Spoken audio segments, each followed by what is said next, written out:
नमस्कार किसान साथियों, आज हम आ गए हैं मध्य प्रदेश के रायसेन जिले के लुलका गांव। ये गांव में आना थोड़ा मुश्किल है, लेकिन हम जैसे तैसे पहुंच गए। इस गांव में हम इसलिए आए हैं ताकि यहाँ के किसानों की स्थिति पहले क्या थी और अब क्या थी, इसके बारे में हम विस्तृत बात करेंगे। यहाँ पे एक कंपनी है ग्राम्या वेंचर्स, जिनके फाउंडर भी आज आए हैं। मेरे को मार रही थी लेकिन बच गया है। बाहर नहीं रहती, वैसे तो प्यार बता रही थी कि हमारे गांव में कोई आया है मेहमान, इसका स्वागत किया जाए। तो हाँ, मैं बोल रहा था ग्राम्या वेंचर्स के फाउंडर भी आज इस गांव में आए हैं, तो उनसे भी हम बात करेंगे कि उनने कैसे मदद की किसानों की और कैसे इस गांव के किसानों को एक प्रगतिशील किसान, पैसे कमाने वाले किसान की बनाने के ऊपर काम कर रहे हैं, कैसे किसानों को सपोर्ट कर रहे हैं। तो हम उनसे ही मिलेंगे थोड़ी देर में, उनसे जानेंगे कि ग्राम्या वेंचर्स करता क्या है, किसानों की कैसे मदद की और बहुत सारी जानकारी है। तो देखते हैं, आओ मिलते हैं।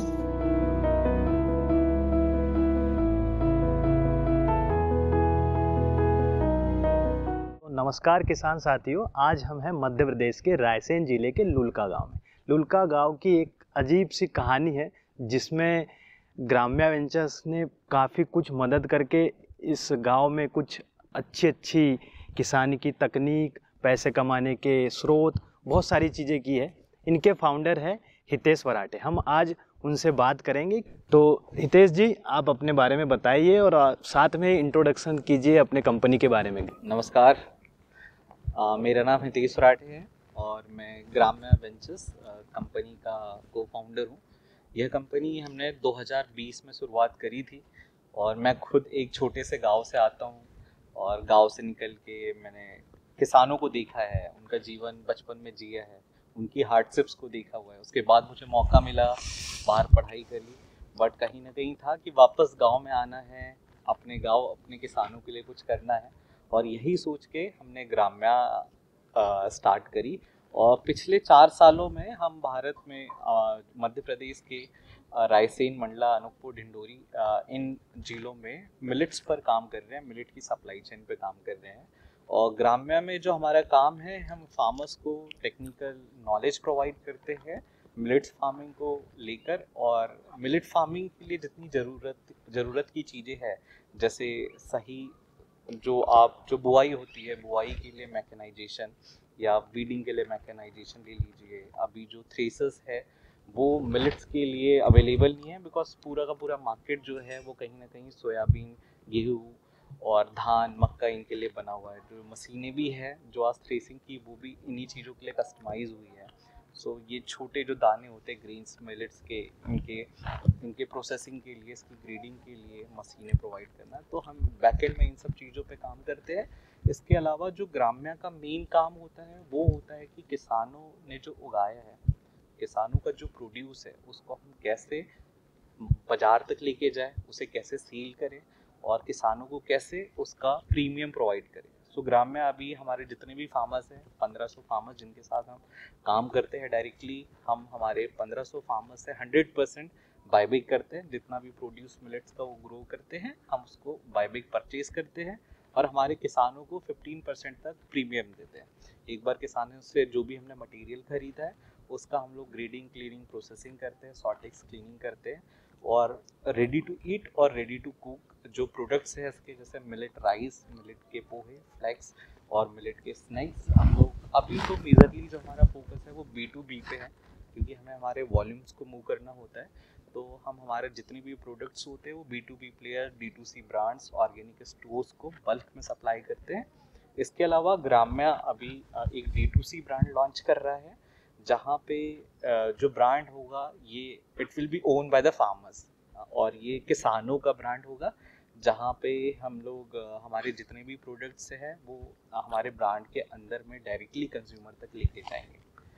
तो ये रहा ग्राम्या के बारे में। काफ़ी अच्छा इंट्रोडक्शन था अबाउट योर कंपनी। तो नेक्स्ट क्वेश्चन मेरा है कि ग्राम्या की शुरुआत के पीछे आपका विज़न क्या था, कि क्या चाहते थे आप, कि क्या मैं बिजनेस करना है या एक फार्मर की लाइफ चेंज करना है, क्या एक बड़ा मोटिवेशन आपको था तो आप जिससे आपने ग्राम्या की शुरुआत की? देखो, मोटिवेशन की अगर मैं बात करूँ, मैंने अपनी स्कूलिंग बैतूल से ही करी है और स्कूलिंग करने के बाद मैं दिल्ली विश्वविद्यालय गया, वहाँ पे पढ़ाई के दौरान थोड़ा वो होता है ना, स्टार्टअप इंडिया वाला कीड़ा चढ़ा 2015-16 में कि खुद की कुछ कंपनी स्टार्ट करना है। सो उस टाइम तो मेरा दिमाग एक फॉर प्रॉफिट कंपनी से पैसा बनाना है, पैसे कमाना है, उसको लेके शुरुआत हुई थी। बट मैंने अपना ग्रेजुएशन कंप्लीट करा और एक फेलोशिप प्रोग्राम है जो टिस मुंबई और इरमा के कोलेब्रेशन में चलता था, ट्रांसफॉर्मिंग इंडिया इनिशिएटिव, वो मास्टर्स इन सोशल एंटरप्रेन्योरशिप होता है। तो उनसे मैं जुड़ा, 2 साल में फेलोशिप में था, तो कहीं ना कहीं एक इंक्लिनेशन बढ़ा गाँव की तरह, और बिजनेस आप बना सकते हो सस्टेनेबली, सोशल इम्पैक्ट के साथ भी, कि आप जो भी बिजनेस कर रहे हो उसमें आप पैसा तो बनाओगे, बट पैसे के साथ साथ में उसमें एक सोशल इम्पैक्ट भी हो सकता है। आप कम्युनिटी, आप किसानों के लिए कुछ अच्छा करते हुए भी बिजनेस बना सकते हो। तो फिर उसी विजन के साथ हमने ग्राम्या की शुरुआत करी। मैंने 2 साल पहले ग्राउंड पे काम करा। मैं गोंदिया महाराष्ट्र में वर्किंग था, 5000 महिला किसानों के साथ मैं वहाँ पे काम करता था। लाइवलीहुड्स की हम अलग अलग एक्टिविटीज़ करते थे वहाँ पे। सो उसी से इंस्पायर होके और फार्मर्स के जो चैलेंजेस थे उनको देख के फिर हमने ग्राम्या की शुरुआत करी। और ग्राम्या को स्टार्ट करने का विज़न बहुत क्लियर है। ग्राम्या हम चाहते हैं कि किसान समृद्ध बने, साथ ही हम हमारी जो मातृभूमि है, मिट्टी है, इसको भी जिस तरह से हम केमिकल फर्टिलाइज यूज़ कर रहे हैं और ख़राब कर रहे हैं, उसे हम कैसे बचा सकते हैं, और साथ में लोगों को अच्छा खाना कैसे दे सकते हैं। तो ये आपने जो नाम सोचा ग्राम्या, ये इसके पीछे कुछ कहानी है? जी, ग्राम्या की कहानी ऐसा है कि मैं खुद एक छोटे से गांव से निकला हूँ, और जो मेरे को फाउंडर है जसपाल, कोमल, वो भी छोटे छोटे गांव से निकले हुए। और हमारा तीनों का जो विजन था वो बहुत क्लियर था कि हम गाँव के लिए काम करना चाहते हैं। अच्छा। सो वैसे वो गाँव से ग्राम्या आया कि जब भी हम वो नाम ले ग्राम्या, तो वो हमें पता हो, हमारी जड़ें हमें पता हो कि हम गाँव से निकले हैं, और इस कंपनी की शुरुआत जो हुई है वो गाँव के लिए काम करने के लिए। तो गाँव से ग्राम्या, और आज हम गाँव में ही बैठ के आपसे बात कर रहे हैं, बहुत अच्छा लग रहा है। मेरा अगला सवाल ये है कि आप अभी कैसे किसानों की हेल्प कर रहे हैं? ओनली मिलेट्स पे फोकस्ड है या फिर और भी चीज़ें धीरे धीरे ला रहे हैं?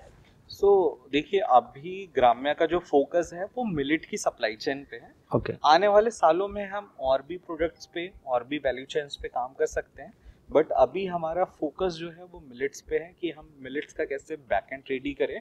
जहाँ जहाँ किसानों को बैकएंड में प्रॉब्लम है, जैसे अगर उनके पास बुआई सोइंग के लिए अगर मशीन्स नहीं है, या थ्रेसिंग में उन्हें प्रॉब्लम आ रहा है, हार्वेस्टिंग में प्रॉब्लम आ रहा है, या उनके पास क्वालिटी सीड्स नहीं है, उन्हें एक एग्रोनॉमी आइडिया नहीं है कि कैसे हम इसका उत्पादन बढ़ा सकते हैं मिलेट्स का।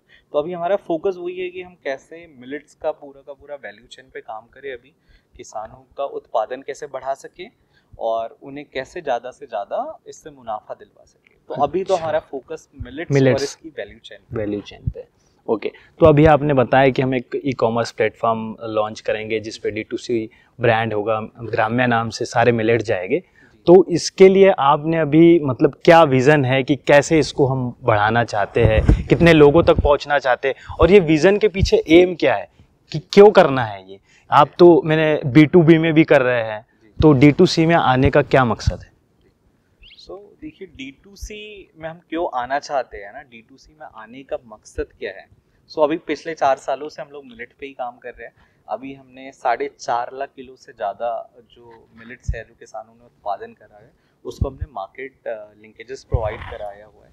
बट अगर हमें फार्मर्स को अगर ज़्यादा मुनाफा देना है, या ग्राम्या के लिए ज़्यादा मुनाफा लेके आना है, ज़्यादा से ज़्यादा किसानों तक पहुँचना है, उन्हें अच्छे दामों पर अच्छा खाना पहुँचाना है, तो कहीं ना कहीं वो रीच हमें डायरेक्टली, हमारा जो ग्राहक है, हमारा कस्टमर है, वहाँ तक पहुँचाना पड़ेगा। तो उसी को ध्यान में रखते हुए हम लोग अभी खुद का किसानों का ये ब्रांड लॉन्च कर रहे हैं। या आप इसको किसानों का ब्रांड क्यों कह रहे हैं? इसके पीछे क्या वजह है? अभी जितने भी ब्रांड होते हैं जो इंडिया में ऑपरेट कर रहे हैं, पूरे वर्ल्ड में ऑपरेट करते हैं, लोगों को ये नहीं पता होता है कि उनका खाना कहाँ से आ रहा है। इवन जो कंपनी ऑपरेट करती है, उन्हें भी ये नहीं पता है कि सोर्स क्या है, किस किसान से, किस गांव से, किस ज्योग्राफी से जो है उन्होंने मटेरियल परचेज करा हुआ है। Most of the brand India में लो या बाहर, वो डायरेक्टली जो प्रोसेसर्स होते हैं या ट्रेडर्स होते हैं, उनसे मटेरियल परचेज करके एक अपना बढ़िया सा फैंसी पैकेजिंग बना के उसको सील करते हैं। उनका पूरा का पूरा फोकस सिर्फ मार्केटिंग और ब्रांडिंग पे होता है। बट हम एक ऐसा ब्रांड एस्टेब्लिश करना चाहते हैं जहाँ पे ग्राहकों को पता चले कि उनका खाना किस किसान ने उगाया है। उनके पास जो अगर मिलेट आ रहा है, कोदो मिलेट आ रहा है, तो वो किस गांव की, किस किसान ने किस गांव में उगाया हो, वो उसके बारे में पता मुझे एक फूड की जर्नी हम चाहते हैं कि वो ग्राहक तक पहुंचे। मुझे लगता है कि आप जो बोल रहे हैं किसानों का ब्रांड, इससे कहीं ना कहीं आप किसानों को भी एक फील करा रहे हैं कि आपकी जो ब्रांड है वो आपका ब्रांड है। तो वही हम लोग चाहते हैं कि किसान खुद से ओन करे, उन्हें अंदर से फील आना चाहिए कि अच्छा ये भी हमारा ब्रांड है। तो हितेश जी आप बताइए कि मिलेट्स क्या है, क्योंकि कई सारे फार्मर को नहीं पता कि मिलेट्स क्या है, क्योंकि उसकी खेती उनने कभी की नहीं है। कुछ एरियाज में हो रही है, कुछ में नहीं हो रही। और हेल्थ पर्सपेक्टिव से देखे, हेल्थ के दृष्टिकोण से अगर देखे, तो आम आदमी को भी नहीं पता कि ये हमारे लिए कितना फायदेमंद है। तो थोड़ा इसके ऊपर आप बताइए। जो मिलेट्स होते हैं, आप जितने भी बोल सकते हो, जो मोटे अनाज होते हैं उन्हें मिलेट्स कहा जाता है, अगर मैं सादे शब्दों में बोलूँ तो। और मिलेट्स 3 प्रकार के होते हैं। एक होता है आपका पॉजिटिव मिलेट्स, उसके बाद में पॉजिटिव मिलेट्स में जवार, बाजरा, रागी, ये 3 मेजर मिलेट्स जो होते हैं ये होते हैं। उसके अलावा जो होता है माइनर मिलेट्स। तो माइनर मिलेट्स में आपके 5 मिलेट्स आते हैं, जिसमें हो गया कोदो, हो गया कंगनी, हो गया सावा, हो गया। फिर उसके बाद में एक आपका आता है कुटकी, और एक आपका आता है ब्राउन टफ, जिसे हरी कंगनी कहा जाता है। और एक होता है हमारा न्यूट्रल मिलेट, जो होता है प्रोसो मिलेट्स। अब ये लोगों के लिए कैसे हेल्पफुल है या किसानों को इसके बारे में कैसे बता सकते हैं? अगर आप मिलेट्स को देखेंगे तो ये कम्प्लीटली ग्लूटेन फ्री होता है ना। अगर आप राइस और व्हीट से कंपेयर करेंगे तो इसमें ग्लूटेन % 0 के बराबर होता है। तो जो भी लोग बीपी, शुगर या डायबिटीज से परेशान हैं, या जो भी लोग वेट लूज करना चाहते हैं, तो ये उनके लिए एकदम आइडियल है, जो अपनी डाइट्स में इनकॉर्पोरेट कर सकते हैं। और फार्मर्स के, अगर मैं फार्मिंग के पॉइंट ऑफ व्यू से बोलूँ, तो आज से 400-500 साल तो मैंने बहुत ज़्यादा बोल दिया है। अगर आज से 50-60 साल पीछे भी जाएंगे, जब ग्रीन रेवोल्यूशन नहीं आया था, तो हमारे सारे एरिया में इन्हीं ग्रेन्स का प्रोडक्शन होता है। अच्छा, तो मतलब उसके बाद में गेहूं, सोयाबीन, इस तरह की क्रॉप्स आ गई, तो लोगों ने भूल गए कि मिलेट्स क्या है। तो मिलेट्स का फायदा ये था कि हेल्थ के लिए भी अच्छा था और फार्मर के लिए भी अच्छा था उस टाइम। लेकिन उसमें मेरे को लगता है कि उतना ज्यादा कुछ, अगर उसको बेचता है किसान, तो उसको उतना ज्यादा मुनाफा होता नहीं था, इसीलिए वो गेहूं की तरफ शिफ्ट हुआ। इसमें क्या है ना कि मिलेट्स जितना भी है, इसमें प्रोडक्शन कम आता है। जैसे 1 एकड़ में अगर आप मिलेट का प्रोडक्शन करते हैं, तो आज की डेट में किसान 4 से 5 क्विंटल का प्रोडक्शन ले पा रहा है। अगर वो व्हीट उगाता है तो 15-16 क्विंटल निकलता है। अच्छा, कहीं ना कहीं मिलेट्स में हमें उसके यील्ड प्रोडक्शन को बढ़ाने की आपका जैसे विजन है मिलेट्स के ऊपर, जी, तो लेकिन मिलेट्स में उतना प्रोडक्शन नहीं हो रहा है, उसमें उतना किसान पैसे नहीं बना पा रहा है, तो फिर वो खेती दोबारा क्यों करेगा किसान? जी, आपने बिल्कुल सही बोला कि अगर किसान को वहां से अगर आमदनी नहीं हो रही, प्रॉफिट नहीं हो रही है, तो वो फार्मिंग क्यों करेगा? तो उसी के लिए ग्राम्य काम कर रहा है। कि जैसे अगर व्हीट का प्रोडक्शन वो 15 क्विंटल ले रहा है, 12 क्विंटल ले रहा है, तो हम मिलेट्स के प्रोडक्शन को कैसे 4 क्विंटल से 8-10 क्विंटल पे लेके आए। अच्छा, उन चीज़ों पे हम लोग काम कर रहे हैं। और कहीं ना कहीं अगर आज गेहूं का रेट 25-26 रुपए किलो है, तो उनके मिलेट्स 30-32 रुपए किलो बिकते हैं। अच्छा, तो एक तरीके से वहां उसे फायदा होता है इन टर्म्स ऑफ प्राइस। और दूसरा जो इनपुट कॉस्ट होता है, आज की डेट में अगर कोई किसान धान लगा रहा है, गेहूं लगा रहा है, धान का अगर आप एग्जांपल लेते हो, उसमें 6-7 स्प्रे होते हैं। उसका जो कॉस्ट ऑफ प्रोडक्शन है, वो 3 टाइम है मिलेट्स की कंपैरिजन में। तो देखा जाए तो ग्राम्य हेल्प कर रहा है किसानों को कि इसका प्रोडक्शन कैसे बढ़े, उसको मार्केट कैसे मिले, इसके लिए आप काम कर रहे हैं। लेकिन बहुत बड़ी चुनौती ये आती होगी किसानों को समझाना कि अब गेहूं बो रहे हैं, उनको पता है इसकी खेती कैसे करते हैं, इसको बेचना कहाँ है, उनके लिए एक बहुत ईजी प्रोसेस है। तो आप उसको मिलेट्स का कैसे कन्वर्ट कर रहे हैं कि आप मिलेट्स उगाओ और इसको बेचो और फिर थोड़ा मार्जिन लो या पैसा बनाओ, ये थोड़ा सा मेरे को लगता है कि एक डिफिकल्ट प्रोसेस है। तो इसके लिए आप क्या काम कर रहे हैं? जी, डेफिनेटली ये एक डिफिकल्ट प्रोसेस है। जो किसान अगर धान का प्रोडक्शन कर रहा है या गेहूं का प्रोडक्शन कर रहा है, तो जब भी हम किसानों को इन चीज़ों के बारे में बताते हैं, तो हम ये नहीं बोलते कि आप चावल की जगह, धान की जगह पे पूरा का पूरा अच्छा।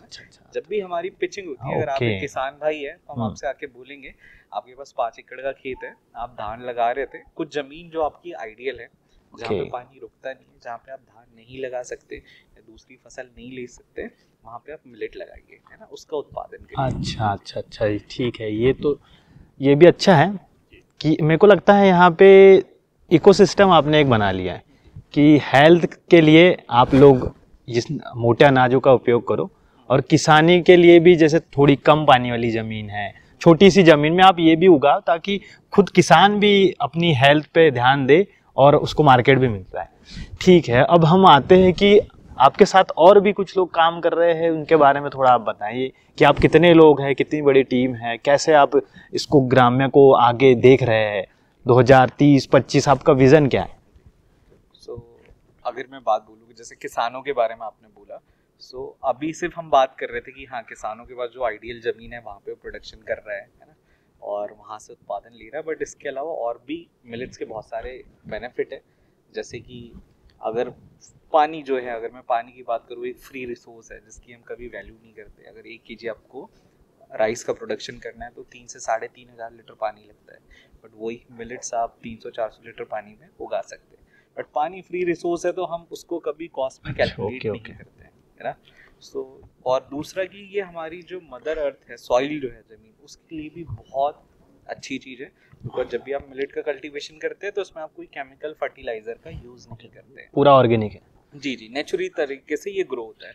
बाकी आपने कहा कि ग्राम्य में कितने लोग हैं, इसका आगे का विजन क्या है। करेंटली ग्राम्य में 8 लोग फुल टाइम हमारे साथ काम करते हैं, अलग अलग टीम मेंबर्स हैं। कुछ लोग ग्राउंड्स के ऑपरेशन देखते हैं, कुछ लोग हमारा बैकएंड जो सप्लाई चेन है, लॉजिस्टिक, वो पार्ट संभालते हैं, कुछ टीम मेंबर्स हैं जो बिजनेस डेवलपमेंट संभालते हैं। इसके अलावा ग्राम्य 2030 का जो हमारा पर्पस है, विजन है, हम लोग चाहते हैं 30,000 किसानों तक पहुंचना 2030 तक, और अभी वो है धीरे धीरे। हमने शुरुआत 150 किसानों से करी थी, फिर 350, और आज हम 1500 किसानों के साथ काम कर रहे हैं। और जरूरी 2030 1500 किसानों पे आप कितने दिन में आप पहुंचे? देखो, यहाँ तक पहुँचने में तो हमें 2-2.5 साल का समय लग गया है। अच्छा। बट हाँ, यहाँ से हमें पता है कि ग्राम्य का ग्रोथ हर साल 100% का हो रहा है। तो इन टर्म्स ऑफ रेवेन्यू और in terms of farmers number भी हम 100-150% का ग्रोथ हर साल करेंगे। अच्छा, तो मुझे लगता है कि आप यहाँ पे फसल चक्र को भी इन्वॉल्व कर सकते हैं कि आप गेहूँ राइस तो बो ही रहे हो। क्या होता है, अगर आप मिलेट्स बोलो एक साल, देन फिर गेहूँ राइस बो, तो कहीं ना कहीं तुम्हारे जमीन में फसल चक्र एक चलता रहेगा, तो जिससे आपकी पैदावार बढ़ेगी। तो ये भी आप कंसिडर कर सकते हैं। आपका क्या इसके पीछे दृष्टिकोण है? जी, आपने सही बोला। सिर्फ पैदावार नहीं, जैसे अभी जो मेजर आप एग्रीकल्चर में देखोगे, जो प्रॉब्लम आ रहा है वो आ रहा है मोनोक्रॉपिंग की वजह से।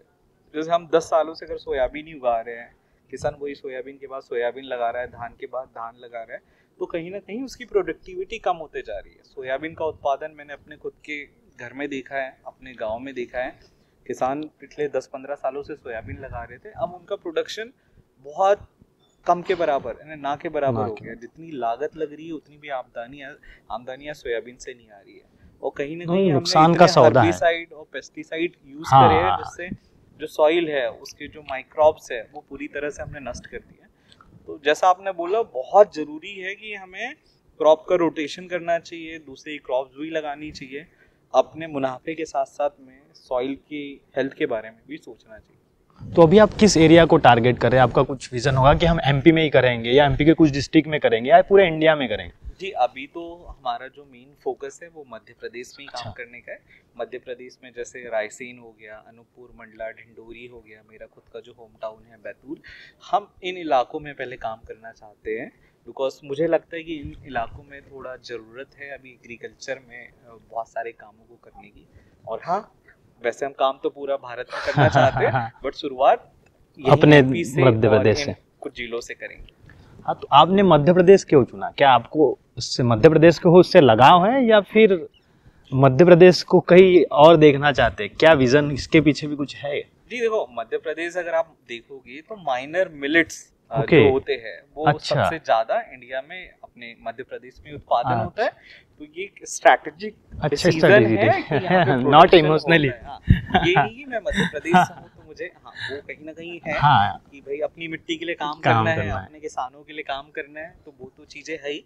बट मेन चीज है कि यहाँ माइनर मिलेट्स का सबसे ज्यादा प्रोडक्शन होता है, इसीलिए हमने यहाँ से काम की शुरुआत करी हुई है। अच्छा, तो आप किसानी के खेती के बारे में बताते हैं कि मिलेट्स की खेती कैसे करना है, फिर उसको बेचते भी है। अब उसका अदर वन पार्ट आता है कि क्या मिलेट्स कैसे खाया जाए, इसके ऊपर भी आप बात करते हैं, किसानों को बताते हैं, आम जनता को बताते हैं कि यार इसका आपसे कोई लेना देना है नहीं अभी। नहीं देखो, जब आप मिलेट्स पे काम कर रहे हो तो आपको सारी चीज़ों पे काम करना होता है, तो हम अच्छा। इन चीज़ों पे भी काम करते हैं। जैसे किसानों को तो मदद करते ही प्रोडक्शन में, उनका जो मटेरियल है उसके मार्केट लिंकेज पे। उसके अलावा हम लोग समय समय पर कुकिंग वर्कशॉप अरेंज करते हैं। जो अच्छा। मिलेट कुक सेफ है उनके साथ ग्राम्या ने पार्टनरशिप करा हुआ है, तो हम मिलेट्स को कैसे खाना है, इसकी अलग अलग रेसिपीज क्या होती है, उस पर भी अवेयरनेस प्रोग्राम्स करते रहते हैं। हमने नागपुर में, गुड़गांव में मिलेट कुकिंग वर्कशॉप्स कराए हुए हैं, जहाँ पे बहुत से लोग आते हैं, उनको हम लोग नई नई रेसिपीज़ के बारे में बताते हैं कि मिलेट्स को कैसे बनाया जाता है, कैसे आप खा सकते हैं। अच्छा, मुझे लगता है मैं एक बार और वही बात बोलना चाहूँगा, मुझे लगता है कि आपने एक इकोसिस्टम क्रिएट कर दिया है। एक आम इंसान के लिए, एक किसान के लिए, किसान को एक मार्केट मिले, मार्केट से आम इंसान क्यों खरीदे, उसका भी आपके पास एक बड़ा रीज़न है, हेल्थ के लिए कितना बेनिफिट है, और उसके लिए भी आप काम करते हैं। तो काफ़ी अच्छी मेरे को लगता है स्ट्रेटेजी है आपकी कि कैसे ओवरऑल द पूरा इकोसिस्टम बना के हम मिलेट्स को बढ़ाया जाए।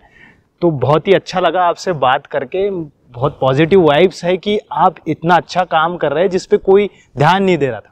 मिलेट्स छुप गया था कहीं, मैं तो जानता ही नहीं था, आपने आज मेरे को बताया कि मिलेट्स में कितना ज़्यादा लोग यूज़ कर रहे हैं अभी भी। जैसा आपने बताया कि इतने सारे किसान खेती कर रहे हैं, इतने सारे लोग उसका यूज़ कर रहे हैं। तो मैं एक आपसे लास्ट सवाल ये पूछना चाहूँगा कि मिलेट्स पे आप 4-5 साल से काम कर रहे हैं, आपको कुछ काफ़ी चुनौतियाँ भी आई होगी, बीच बीच में ऐसा लगा होगा कि यार छोड़ो यार और कुछ करते हैं, कि वो मिलेट्स ही ऐसे बहुत उतार चढ़ाव आएंगे, तो उसके बारे में आप थोड़ा बताएं।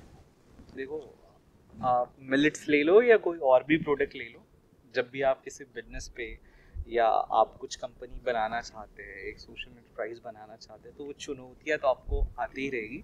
बट अगर आपका एक संकल्प या आपका विजन बहुत दृढ़ है, एक उद्देश्य बहुत वो है ना, अडिग है कि आपको ये करनी है, तो फिर आपको ये चुनौतियाँ जो है ऐसे लगता है कि ठीक है, ये एक जस्ट हर्डल है, हम इसको इजीली पार कर जाएंगे।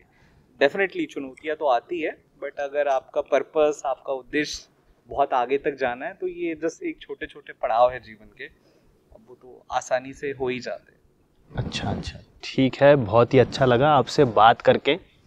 बहुत बहुत धन्यवाद कि आप हमको आज लुल्का गांव के बारे में सारा बताया और इसकी पूरी कहानी बताई, और ग्राम्या क्या करता है, क्या विज़न है, क्या मिशन है, इसके ऊपर काफ़ी चर्चा की। मुझे लगता है कि ये किसानों का ब्रांड जो आपने बोला, ये काफ़ी मददगार साबित होगा, और ये केवल मध्य प्रदेश में नहीं, लुल्का में नहीं, ये पूरे देश में एक क्रांति लेके आएगा। तो बहुत बहुत शुभकामनाएं आपको आगे के भविष्य के लिए कि ग्राम्या वेंचर्स ऊंचाइयों पर पहुंचे, और आप ऐसे ही किसानों की मदद करते रहिए और आम जनता को भी बताइए कि मिलेट्स है क्या और इसके फायदे क्या है। तो बहुत बहुत धन्यवाद। पुनः एक बार मैं आपको बहुत बहुत शुभकामनाएं देता हूं कि ग्राम्या वेंचर्स काफ़ी ऊंचाइयों को छुए और अपना बैतूल जिले का, अपने मध्य प्रदेश का नाम रोशन करे। शुक्रिया अंकित, आपके इतने अच्छे शब्दों के लिए, और अच्छा लगा आप लुल्का गांव आए, यहाँ के किसानों से आप मिले, यहाँ के लोगों से आपने बातचीत करी।